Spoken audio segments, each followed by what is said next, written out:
अरे मैं तुरपुरी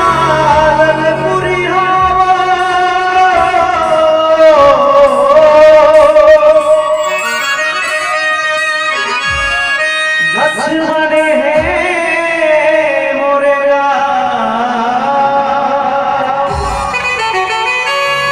अरे रंग बिरंग के चूड़ी धरे हो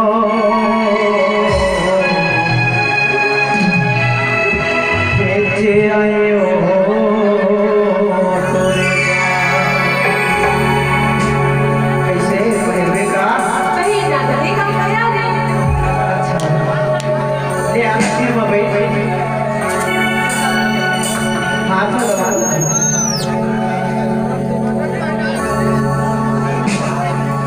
भाई तो हाथ बड़ा सुखर है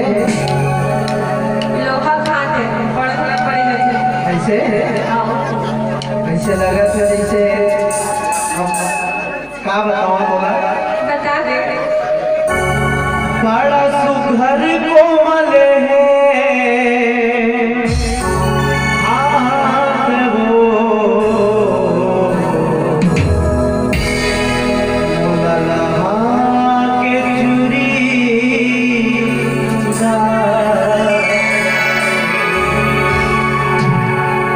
बड़ा सुघर कोमल है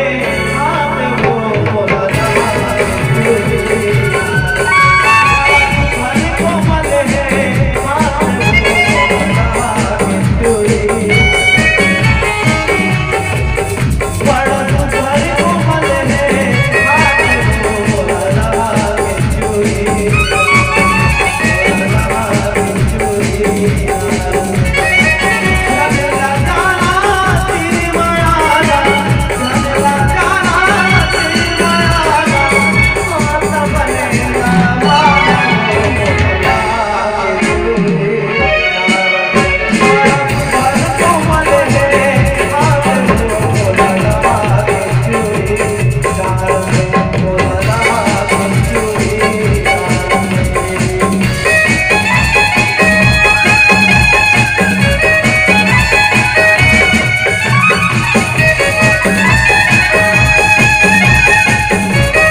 गाथा से मोर जी ले लेता